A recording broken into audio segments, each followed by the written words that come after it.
Now, without further ado, please welcome our first act. Here to live out his teenage dream of becoming a comedian is Conor Webb.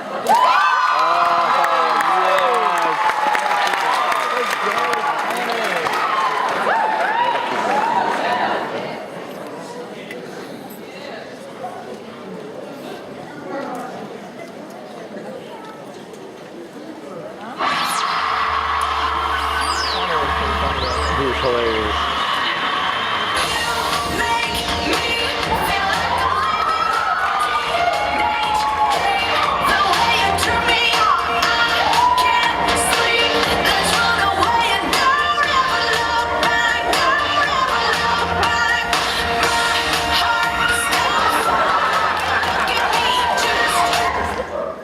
Good evening, America. How are we? I'm doing well also, thanks for asking. My name is Conor Webb, and I am tonight's opening act here at Ocean Lake's 6th Annual Talent Show. As y'all were filing into your seats, texting your friends saying, "Hey, I'm here, Rory, sit next to me a moment." I was backstage, all business, all right? I was all business. I was thinking to myself, in the dressing room, fully clothed, keep that in mind. I was actually wearing a robe, a red satin robe I found on the side of the street. I call it my road robe, pun intended, that's not a pun. Dang it. I was also wearing my blue faded Wrangler jeans. Nothing runs like a Wrangler. I'll tell you that much right now. So I thought to myself, what do people want to hear? What do they really care about tonight? And then it kind of dawned upon me like the sun rising above China. They want to hear about me. Talk about yourself, Conor, that's what they really care about. So here we go. The year was 1975. The event was my birth. The state, Montana. The city, there's no cities in Montana, it's just a huge territory. I don't know if you guys can tell by my skin tone, but I'm actually 7/8 Indian. Navajo was the tribe. Navajo Indian. It's not pronounced Navajo, that rhymed. Also, my family moved to Virginia Beach in 1999, and it was at the age of 17 that I decided I wanted to become a comedian. Here I am tonight. I have one brother. He doesn't like me at all, he doesn't think I'm funny, and he said, "Don't become a comedian, no one will laugh." I don't understand a lot about him. He has ADD, but he drives a Ford Focus. Explain that one to me.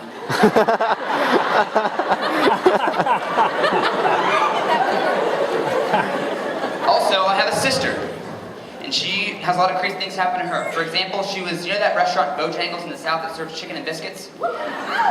It's a good place, I've never been there. Anyways, she was there once, and she actually sucked up a toenail through a straw. I know, it's gross, don't worry, she got the job, don't worry. So I have my mom, my dad here, and I have a pretty close-knit family, as you can tell by the description, But I have a lot of friends also, about 2 or 3 friends. How many of you guys have friends? Show of hands. I can't see anyway, it's too dark up here, put them down. I'll say what I can see, these 2 in the back. Keep your hands to yourself, it's gross, come on. Oh gosh, that's my parents. Your son's on stage, the common courtesy to just keep your hands to yourself in public. Good gosh, good thing it's dark. Anyways, so as I was saying, I have a couple of good friends. My good friend, her name is Quita Jameson. Quita Jameson is her name. And I call her Quita Boo for short. I met her at the YMCA. It was a hopscotch class. She taught me all I know. And so we're there, we're playing hopscotch, and we became best friends. And the other night she was at my house, we were playing Yahtzee. And she goes, "Boo, I'm hungry. Give me something to eat."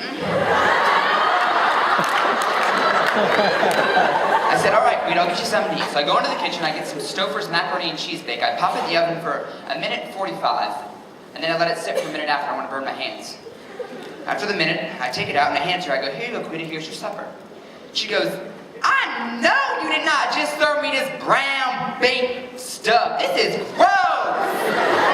I was like, "Quita, calm down." She goes, "I just put in my crisp white. You better get my teeth all rounded." I was like, "Quita, what does that mean?" She goes, "Don't ask me what rounded means. You know you don't question me. I'm about to walk out this house until you bring that back." I didn't bring it back. I put it in her face. She threw it back at me and walked out. Quita, if you're in the audience tonight, girls, let bygones be bygones. Come on, all right? So, while we're talking about people we like, I have one person that I really like. I don't know if you guys know him. He was president for 8 years. His name was George W. Bush. Ring a bell? Probably not. Anyways. So, what I love about him is whether he's giving a speech inside or outside. It looks like he's always...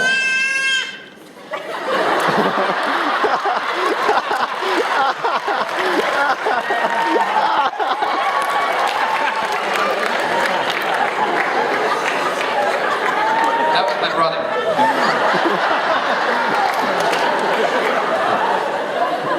What I love about him is that whether he's giving a speech inside or outside, he looks like he's always gazing directly into the sun. He's like, hey, can't see a thing. Someone get me a visor. Give me some Ray-Bans. The TV rays are hot today. Maybe he didn't really do too much in his presidency. He may not have ended world hunger or created the iPad, but he did some cool things. And probably his favorite thing if asked would have been completing a sentence without a mistake. And you could always tell when he did it because he'd get the little baby smirk on his face. He'd be like, and that is why America will lead us all to peace. Yes. Got it, Dick. Dinner's on you, I bet. You bet, and I completed that sentence, buddy. Woo! And while we're talking about people that are crazy, everybody has a crazy aunt or uncle. I have a crazy uncle. His name is Clarence Whitaker. If any of you guys know anyone named Clarence Whitaker, you're probably lying to yourself, because there's no one else except for this guy. He went to prison in Kansas for 7 years for undisclosed reasons. I don't want to ask why, I don't really care. But immediately after getting out of jail, he comes to my house. And he walks in the door, and he's like 4'8", and he's got his chest all stuck out, and he goes, "What's that smell? Tell me what that smell is. Smell real good in my nostrils now." And I said, "Well, I just used the restroom next to you. I didn't flush. That could be it." And he goes, No, that ain't it. It's something real good. I'm gonna get down to the bottom of this. What y'all cooking? Tell me what you're cooking. Got some Hot Pockets?"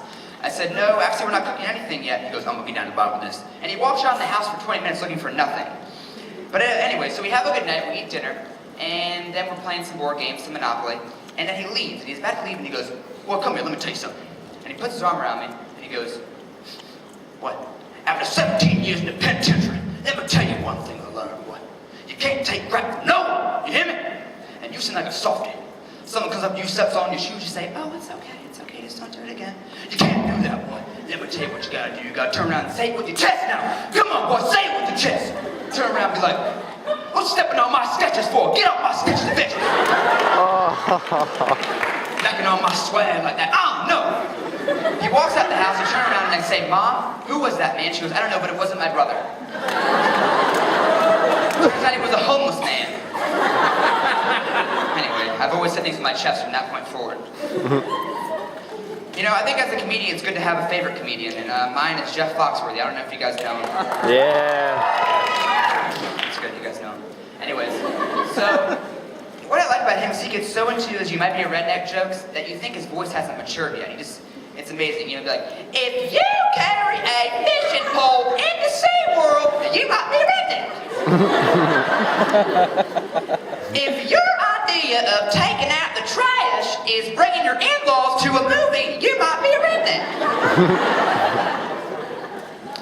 If you've ever watched the Jeff Foxworthy sitcom show, or Are You Smarter Than a Fifth Grader, you might be unintelligent." He never said that one, I can tell you that right now. Tonight I've been talking about a lot of people, a lot of people that I like, a lot of people I don't like, but I think it's time to talk about one of my pet peeves. And I hate calling it a pet peeve because I never would feed it like a pet, I never give it water like a pet. I want nothing of it, all right? Now, public enemy number one, it's Ugg boots, we all know that. But all right, number two is this, it's alarm clocks, all right? In the past couple months, I've launched a full-on assault on alarm clocks, all right? What I do is, on the weekends, I set my alarm clock for 6 a.m., the time I get up on the weekdays, all right? And this is a call to action to all of you students who get up in the morning to get ready. I know you guys hate it when that alarm clock goes off. So next Friday, all right, go over to your alarm clock, next Friday night, and turn it up, and set it for 6 a.m., whatever time you get up, and then go to bed. In the morning, wake up, and you'll be like, "Daggone it, time to get up, I was having a great dream." And then you turn over, and you gotta turn it off. And then you say, "I'm going back to bed." Actually, don't do that. Get up, get up out of your bed, take your alarm clock, slide over into the trash can, go over there, point down and look at it and say these exact words. "Look who's talking now. This guy. This guy's talking." Go back to your bed for 3.5 hours and leave it in there. If it breaks, who cares? I can't stand it. I hope that has empowered you to do that next weekend, and I hope that my comedy routine tonight has empowered you to do it for the rest of the show. Thank you all very much. Good night and God bless.